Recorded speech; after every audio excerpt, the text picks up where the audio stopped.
Guys, Barbell Apparel's annual Memorial Day sale is back. For a limited time, you can get any athletic fit jeans, chinos, or anything pants for just $99. You know that I love Barbell Apparel, and if you have an athletic build, you're gonna love them too. And here's why. Their clothing is built to fit athletic bodies, so you will finally be able to wear something that fits as good as it looks. You'll have complete freedom of movement because Barbell's quality and construction is second to none, and even better, they're offering up to 40% off any overstock items. They sell out every year, so be sure to grab yours before they're all gone. Barbell Apparel backs up their clothing with a no questions asked 365-day guarantee. If anything happens to your clothing, they'll help you repair or replace it so you can wear it, work in it, and live in it every day. Go to barbellapparel.com/Chael. Do it today to take advantage of this special offer, or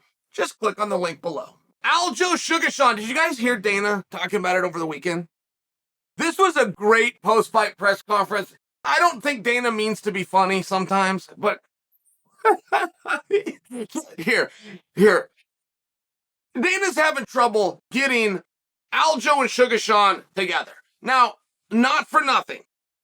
When Dana starts telling some of the horror stories that happen from the office in terms of putting a fight together, that's the good stuff. That is absolutely the good stuff. I love knowing what's going on behind the scenes. I mean, I love when it's hard to get a fight together. Oh, it makes you want to see the fight so much more. But Dana's not doing this from a matter of promotion. He's actually annoyed and frustrated. He's telling a story about trying to get Sean and Aljo together. And he says, yeah, Hunter's my neighbor. Hunter comes over and he knocks on the door and says, what the hell's going on here? Let me stop you right there. That image, okay? Hunter needs to talk to Dana so much that he comes over and knocks on his front door. That's funny. And I wish we would, I didn't know they were neighbors. I'm really interested in that. For whatever reason, Hunter knocked on the door. What is happening with Aljo and Sean, though? I mean, we knew that this fight was going to happen. We haven't had a position where the number one contender was identified prior to a title match taking place. We've only had that a couple of times. I mean, this was a treat to have Sean O'Malley in the front row watching the action and then be able to get in and have an organic face-off where he ends up getting his coat stolen. Right, by Morale. Like, he unretires Cejudo. Cejudo was in that ring to retire. He took his gloves off to retire. He changed his mind watching all of this play out, which we never would have had we not had a number one contender identified ahead of time. And it had a built-in byproduct, which was, because we have the number one contender identified and we now know who the opponent is going to be, we can book this fight quickly, and they did, including making it that night. You would only need one hand to count the times that Dana, after a fight, could go to the press conference and book a match, particularly a main event. It's just not something that we get to do. It was to the extent that I thought Dana misspoke. When Dana said he's going to put Aljo and Sean in Boston, I grabbed my calendar, if I look at Boston's in August. We're partway to June. He's not going to turn them around that quickly. He's not turning anybody around that quickly. Israel Adesanya wants to be in, is begging to be in there. He couldn't turn him around that quickly. Islam Makhachev is sitting waiting for a number one contender in a fight of two guys that don't even want to fight each other, and that's, I mean, I'm just sharing with you. Nobody gets turned around. I really did. I thought Dana misspoke. Chimaev's a huge draw and a fan favorite and changing weight class. We don't even have a fight for him.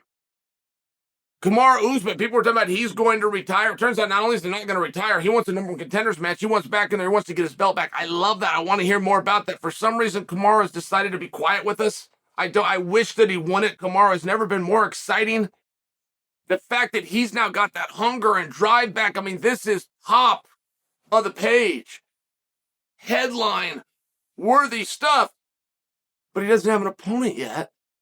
And Dana announces he's going to turn Aljo around with Suga Sean. He's going to do it in the snap of fingers. I'm just sharing with you. I thought that he had the wrong date.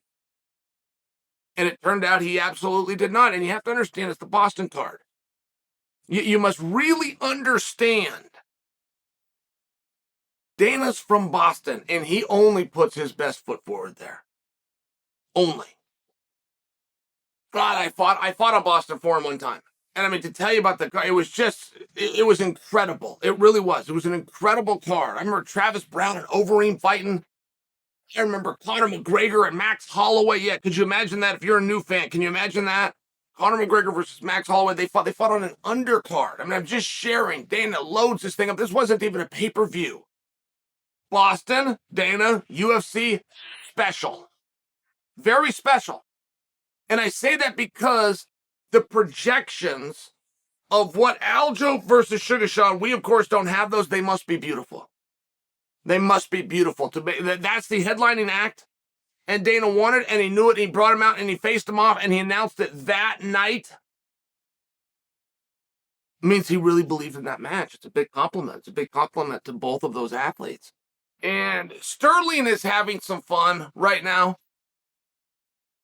I mean, if I was to give you some quotes, or even you just want to go follow Sterling on social media, he is having some fun. He is enjoying this. But he doesn't want anybody taking him for granted. All the way down to where they announce, okay, he's going to fight, and he's going to do it on this date, he's going to do it to this guy. Hey, hold on a second. I'm not doing any of those things until you come and talk to me. You're going to come and ask me at a minimum. You're going to have me agree at a minimum. And as champion, I mean, he's having some fun. He's going to be there. He's going to fight Suga Sean. Don't even worry about those things. But he's having a level of fun. I got to tell you, I like to see it. I mean, that championship will change you. That championship will change everybody. Everybody that says, I'll never change for the champ. Yes, you will. You will. And it's not just that you will change, but the other people around you will change. They will start treating you differently. Well, now things have just changed. And I only bring that to you because if anybody has navigated this as well as Aljo Sterling, I haven't seen it. I don't know who that person is. Aljo Sterling went into Peter Yan Part 2. I had to remind him he was the champion. I had him on. He was a guest on the program. He had no idea. I mean, he went into that as though Yan had the belt. He was 100% the challenger. And he believed that. Had to remind him that he had the title. It's a really big deal when you can get yourself in that mindset. So when you're seeing Sterling pushing back and there's a little yin and yang going on, even if it's through the form of social media, you may not understand what that's about. You think he's pushing back on the Sean fight.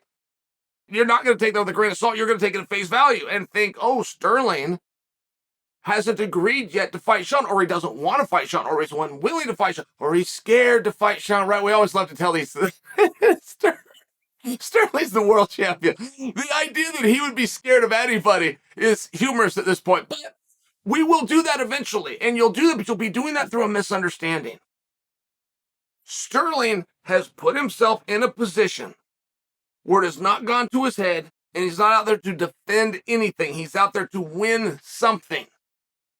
Whatever that is, but that's the frame of mind where he believes he does his best work, and he's right. He has correctly identified that. So he has created an environment to change the expectation.